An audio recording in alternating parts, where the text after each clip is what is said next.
Olá, seja bem-vindo ao programa Paraíba Tem, uma iniciativa da Federação das Indústrias do Estado da Paraíba, que tem o apoio do SESI e do SENAI.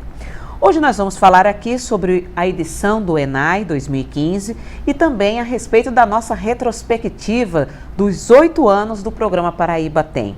Aqui ao meu lado, o presidente da FIEB, também nosso comentarista, Boega Gadelha. Presidente Boega Gadelha, seja muito bem-vindo ao programa de hoje. Obrigado, Sueli. É um prazer que se renova estar aqui conversando com os nossos queridos telespectadores. Telespectadores de luxo, sempre costumo dizer quando os encontro na rua, porque realmente é um pessoal assim muito consciente, muito interessado em discutir as coisas da Paraíba e do Brasil, em analisar projetos, em ver as circunstâncias, a conjuntura atual. E isso nos deixa com muita satisfação, porque a gente tem essa oportunidade de manter uma boa conversa, um bom diálogo com a população do nosso estado. Pois é. Na última semana foi realizada em Brasília a 10ª edição do Encontro Nacional da Indústria, um evento voltado para a categoria empresarial, realizado pela CNI, a Confederação Nacional da Indústria.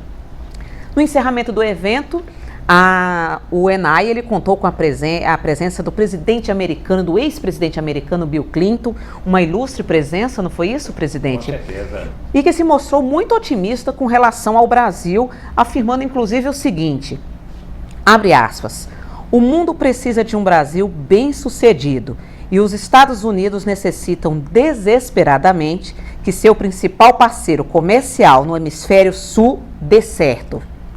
Todo americano tem interesse em ver o sucesso do Brasil, fecha aspas. Presidente, essa declaração, o que é que significou para o senhor enquanto empresário? Veja uma coisa, isso é uma verdade que nós conhecemos de um longo tempo. Nós somos os 2 maiores países do hemisfério ocidental. Nós somos as 2 maiores economias aqui das Américas. Então, é importantíssimo para os Estados Unidos ele ter um parceiro forte.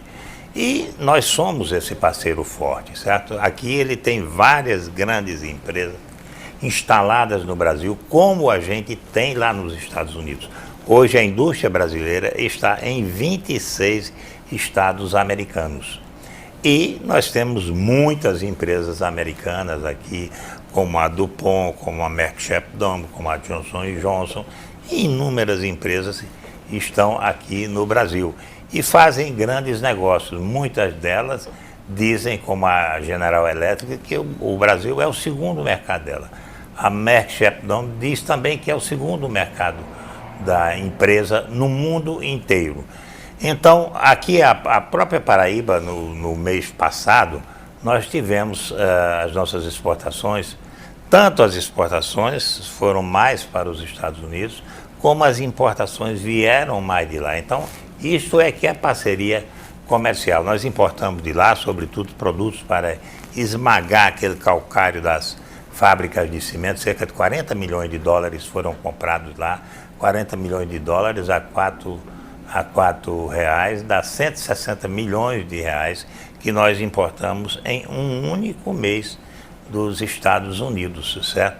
Para implantação das nossas cimenteiras ali, e precisam de maquinário para esmagar de forma adequada o calcário, e foi adquirido dos Estados Unidos. E nós exportamos para lá, sobretudo também sandálias aqui de Campina Grande, sandálias havaianas, e exportamos ainda outros parceiros comerciais que nós sabemos são grandes exportadores para o Brasil, a China, o Vietnã.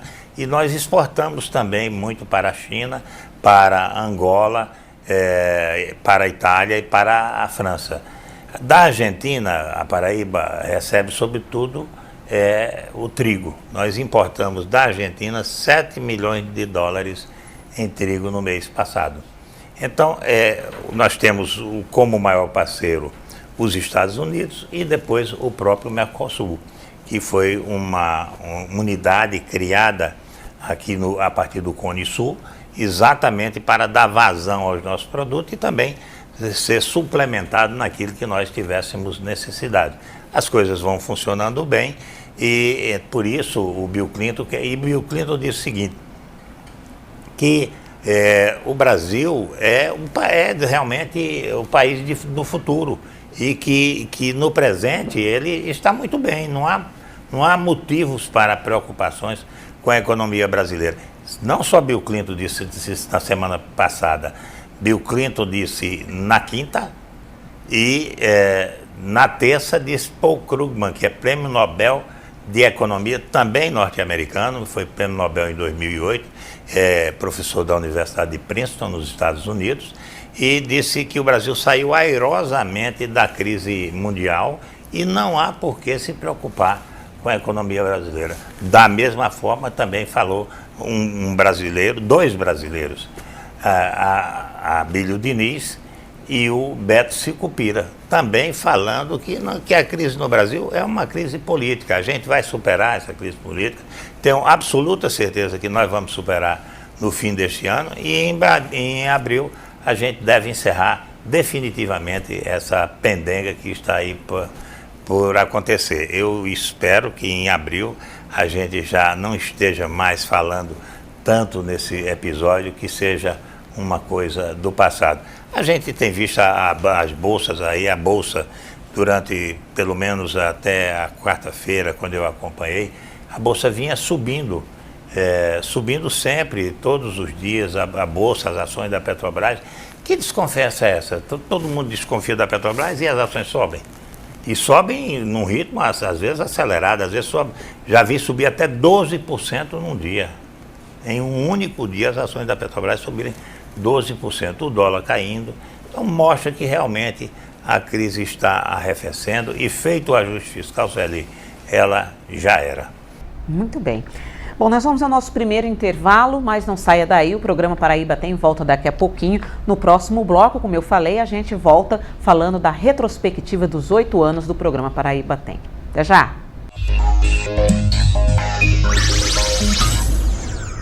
Vestibular 2016.1, Faculdade Senai da Paraíba. Inscrições abertas para o curso superior de Tecnologia em Automação Industrial. Provas 13 de dezembro. Inscrições fiep.com.br/iel. Informações 3044-6623. João Pessoa sediou através da CNI a 18ª reunião do COEMA, Região Nordeste, e o Encontro Regional de Representantes da Indústria com Colegiados de Recursos Hídricos do Nordeste. Os encontros têm base nos conselhos temáticos de meio ambiente e sustentabilidade da CNI COEMA e têm por objetivo promover a troca de experiências sobre os desafios da indústria relacionados à gestão de água, dentre outros temas importantes. A relevância de sediar o evento aqui na Paraíba, especialmente para a Federação das Indústrias, é porque ela nos dá a autonomia de eleger os temas prioritários. E neste caso nós elegemos água e energia, que são de extrema importância para que a nossa indústria desenvolva. E, aliás, são temas que a Federação das Indústrias tem discutido ao longo dos anos e tem buscado soluções. FIEP, apoiando a indústria da Paraíba.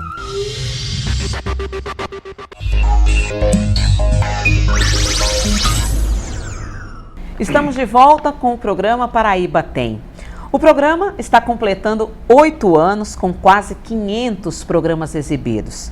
E hoje vamos voltar no tempo fazendo uma retrospectiva de alguns dos principais temas já abordados aqui no programa. Vamos começar pelo tema pré-sal, que o senhor, doutor Gadelha, já abordou aqui no ano de 2009. Vamos acompanhar e a gente volta daqui a pouquinho com o comentário do presidente. Presidente, então vamos começar esclarecendo à população o que é o pré-sal.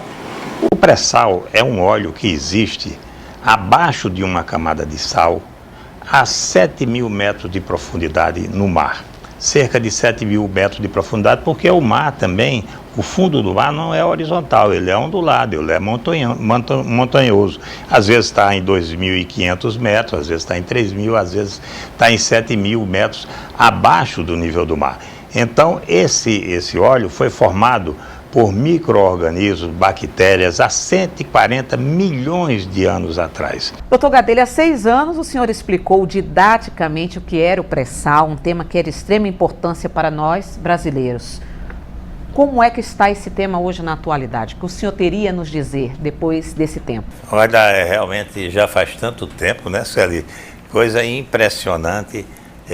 Eu pensava que fazia 2 anos que eu tinha comentado sobre o pré-sal, mas 6 anos. Vai passando e a gente nem percebe quase. Nós já gravamos, nós vamos dizer, pelo menos 300 programas desses 500, com certeza nós gravamos uns 350 programas. E eu também pensava que tinha sido uns 50. Então, esse tempo está muito rápido agora. Nós estamos muito movidos pelo WhatsApp, muito movidos pelos computadores, então, pelas redes sociais, de tal forma que tudo parece que foi ontem. E a gente vai fazendo, cumprindo essa nossa missão, mas com muita satisfação. Eu até gostei de ter visto o comentário que eu fiz há 6 anos atrás sobre o pré-sal, e eu digo que o resultado foi excelente dessa descoberta, porque hoje nós já estamos tirando, o Brasil está assim como 2.800.000 barris diário, né? E nós estamos tirando 800.000 por dia só no pré-sal, certo? Só no pré-sal. Eu acho que nós já estamos num terço desse petróleo, e muita gente diz: o Brasil está tendo superávit na balança comercial porque limitou as suas importações. Mas limitou as suas importações. A notícia é muito melhor do que ele está pensando que a gente estava dando. Deixou de importar muito, porque a coisa que nós mais importávamos era petróleo. E agora a gente está exportando graças ao pré-sal.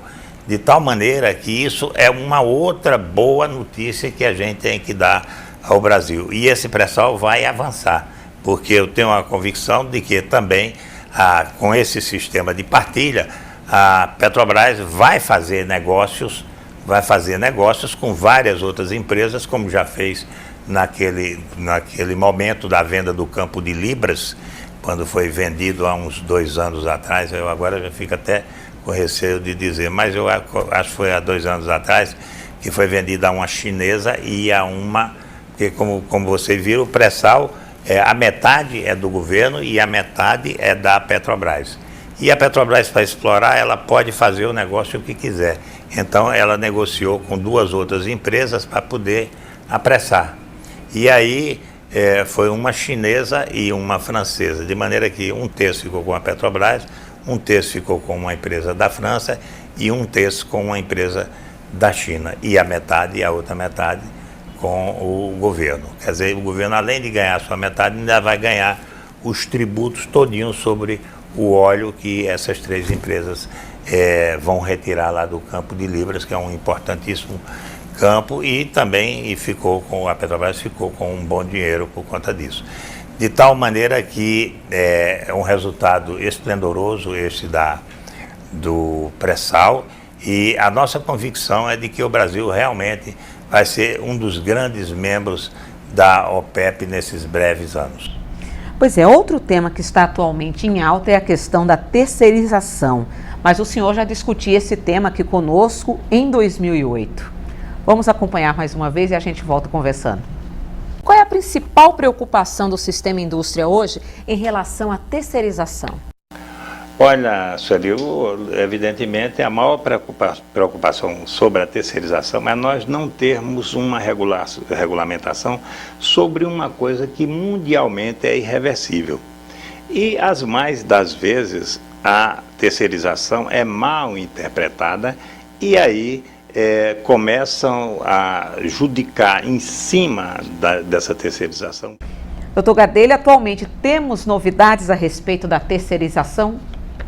A terceirização avançou, certo? Ela tem um momento quase que definitivo e de repente há um pouco de regresso, mas o importante de tudo isso é que tanto o pessoal dos tribunais do trabalho, da justiça do trabalho de uma forma geral, a população trabalhadora, ela tem uma consciência de que isto não é um mal.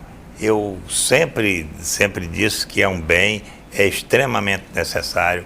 as pessoas incutiram na cabeça do trabalhador que terceirizado era aquele que recebia menos salário, que não tinha direito a absolutamente nada, e a gente hoje demonstra, tem a convicção, porque todas essas montadoras funcionam na base da terceirização. Quem faz baterias para a Fiat, para a General Motors, para a Ford, para a Toyota, para a Nissan, é uma empresa terceirizada. E nós conhecemos aqui uma bem próximo da gente, aqui no vizinho estado de Pernambuco, a Baterias Moura, lá de Belo Jardim. Então, ela é uma das grandes vendedoras de bateria deste país. Cresceu como uma terceirizada, revolucionou uma cidade inteira. Então, quem é que faz os faróis? Quem é que faz os para-choques? Quem é que vende os pneus? São todas empresas terceirizadas. Você não pode verticalizar uma produção de um automóvel, você não seria competitivo sem isso. Você não pode verticalizar a construção de um edifício, você não vai fazer as esquadrias de alumínio, você não vai fazer o vidro, você tem que terceirizar, tem que comprar de alguém e pedir para a empresa especializada chegar e instalar. Ela faz isso com uma rapidez muito grande, isso gera competitividade, isso gera muito mais emprego e as pessoas pensam que reduzem o emprego. Na verdade, ela faz gerar muito mais emprego, porque são muito mais empresas que têm outras administrações. Porque se fosse uma empresa verticalizada, ela só teria uma administração. No caso, cada empresa desta tem outra administração. Cada empresa terceirizada tem uma administração, tem um gerente, tem um contador, e isso faz com que a gente gere mais emprego, tenha mais eficiência e seja mais competitivo no mundo atual. Você não pode competir com o Japão, com os Estados Unidos, se não houver uma terceirização. Foi assim que os Estados Unidos, ou o Japão, ele quase quebrava a indústria automobilística brasileira nos anos 80, brasileira não, norte-americana, nos anos 80, quando ele inventou o Just in Time. Então, da Toyota, sobretudo, os japoneses, os americanos, os norte-americanos ficaram em polvorosa, porque o carro japonês era vendido muito mais barato e com muito mais qualidade. Então, isso foi um impacto muito grande, que a gente tem que estar de orelha em pé e observar que nós temos que terceirizar. Há uma questiúncula ainda pequena, é que o pessoal está querendo que seja terceirizado somente a atividade meio, não seja a atividade fim. Mas aí era trocar 6 por meia dúzia. Nós queremos realmente que a terceirização seja, eu acho que ela está muito próxima de ser implementada, vai ser implementada definitivamente, mas já faz 6 anos que a gente vem discutindo isso, sem obter ainda o sucesso desejado. Mas com certeza a evolução do país vai obrigar uma situação dessa, a globalização. Você não pode ir para uma luta totalmente desarmada, enquanto os outros estão muito preparados. Falo armado tecnologicamente, armado no conhecimento, armado na habilidade, nas suas competências. Então, a gente tem que usar a competência de cada um, juntar todas as competências, e aí a gente tem um resultado muito mais eficaz e muito melhor. Ok. Nós vamos a mais um intervalo, mas não saia daí. O programa Paraíba Tem volta daqui a pouquinho, no próximo bloco ainda, falando da retrospectiva dos 8 anos do programa Paraíba Tem. Até já!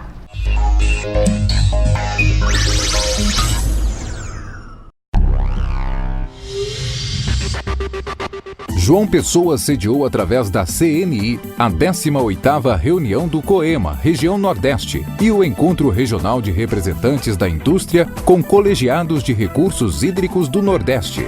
Os encontros têm base nos conselhos temáticos de meio ambiente e sustentabilidade da CNI COEMA e têm por objetivo promover a troca de experiências sobre os desafios da indústria relacionados à gestão de água, dentre outros temas importantes. A relevância de sediar o evento aqui na Paraíba especialmente para a Federação das Indústrias, é porque ela nos dá autonomia de eleger os temas prioritários. E neste caso nós elegemos água e energia, que são de extrema importância para que a nossa indústria desenvolva.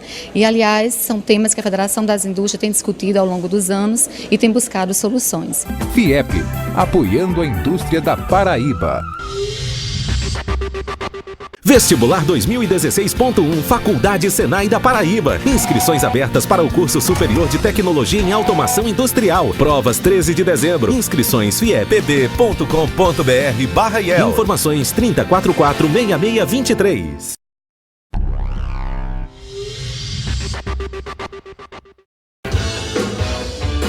Paixão cruel, desenfreada, te trago. Mais uma ação de cultura foi realizada pelo SESI Paraíba. O projeto Ritmos e Sons tem por objetivo revelar o talento musical dos colaboradores do Sistema Indústria e oportunizar o acesso à cultura. 18 colaboradores de unidades situadas em toda a Paraíba disputaram o título. Um público de mais de 300 pessoas prestigiou o evento, que este ano homenageou as famosas marchinhas de carnaval, contagiando a todos.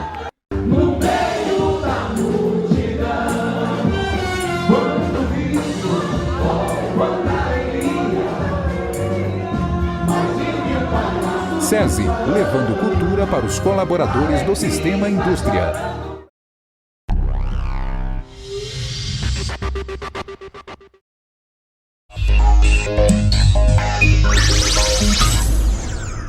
Estamos de volta com o programa Paraíba Tem, ainda fazendo a retrospectiva dos 8 anos do programa. Educação seguramente sempre foi um dos temas mais discutidos, presidente, aqui no programa Paraíba Tem. Vamos voltar agora ao ano de 2007 e acompanhar um depoimento seu sobre esse tema. Eu repito, mais uma vez, é necessário cobrar com provas, reprovar mesmo. Só fica na escola quem quiser aprender. E não é obrigado o professor passar aqueles que não aprenderam. O PNE não deve ser tratado como um coitadinho. Ele tem a necessidade de trabalhar, nós devemos buscar a inclusão e de forma adequada que ele mostre a sua utilidade. Continuo amando o meu país, por isso querendo que ele dê certo, e vou fazer esforço, lutar com todas as forças e tentar liderar um movimento sempre em favor do nosso Estado e do nosso país. Presidente, o senhor sempre cita a educação como fator principal para o desenvolvimento.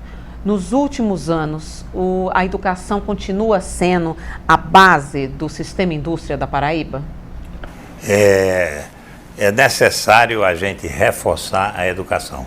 A base foi nós crescemos, sobretudo depois que embarcamos tecnologia de outros países para cá.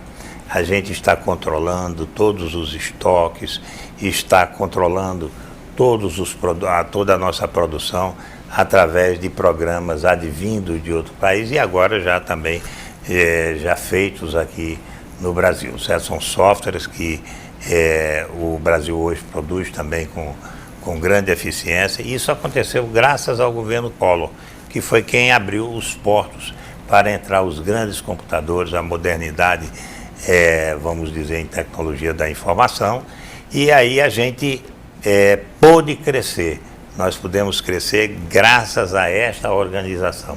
Eu sempre digo, a farmácia da esquina, hoje, ela tem computadores muito mais modernos do que o Banco do Brasil tinha há 10 anos atrás.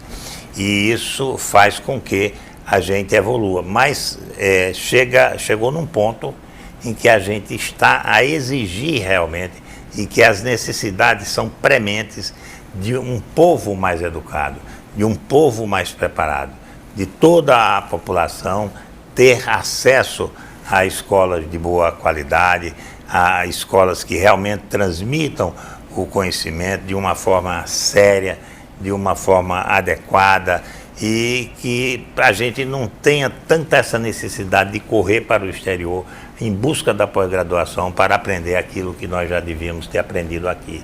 É fundamental. Esse programa Ciências Sem Fronteiras é muito bom porque são 100 mil alunos que vão para o exterior e de lá traz os conhecimentos, traz uma nova visão Isso tudo é muito importante. Agora, é fundamental que a gente tenha pelo menos uma base bem sólida para ir buscar conhecimentos com muito mais condições.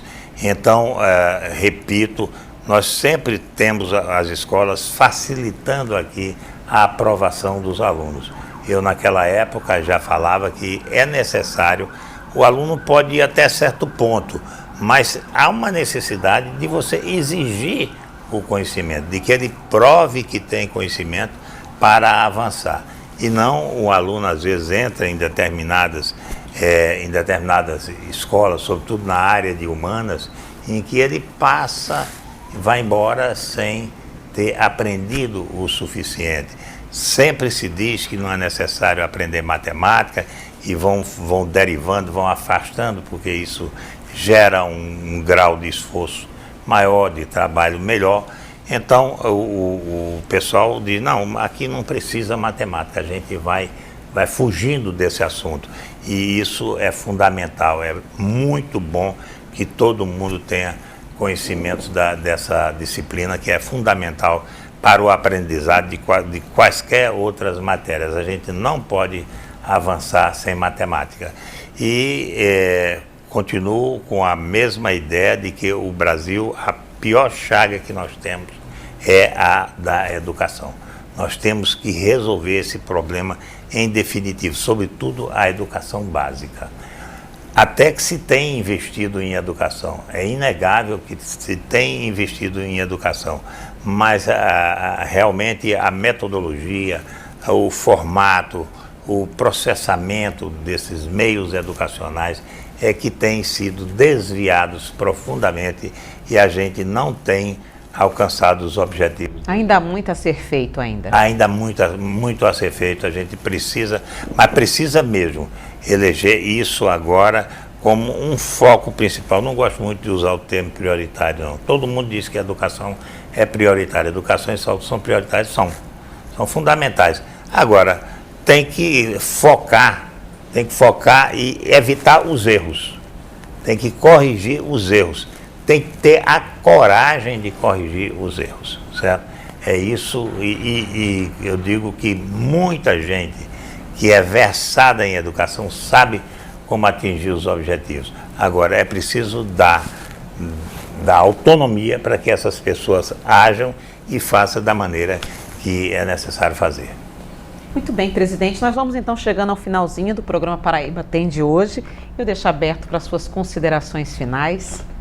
Eu quero agradecer a você, quero agradecer à produção, quero agradecer sobretudo ao telespectador, dizendo que nós já estamos nos albores aí de um ano novo, muita gente já começa a receber as luzes do Espírito Santo, já começa a sentir que vai chegar a data do nascimento de Cristo e nós temos que celebrar isso de uma maneira fraterna, de uma maneira muito irmã, muito confiante.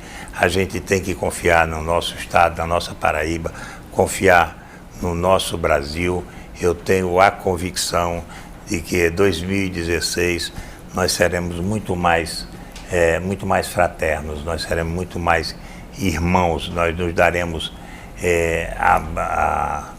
os braços, as mãos, porque se houver um abraço mundial, se todos derem a mão cercando este mundo, ninguém pode sacar uma arma. Não tem, as mãos estão todas dadas, estão todos agindo sinergicamente e é impossível sacar a arma. Então é para esse caminho que a gente deve migrar. É isso que a gente deve buscar, de mãos dadas, sinergicamente, construir um Estado e um país melhor. É isso. Bem, e você que está em casa e acompanha os nossos programas, querendo entrar em contato com a nossa produção para enviar a sua sugestão e até mesmo a sua opinião, é só enviar um e-mail para programa.pbtem@gmail.com. E para rever o conteúdo deste e de outros programas, é só acessar o nosso canal no YouTube. O endereço você está vendo aí na tela.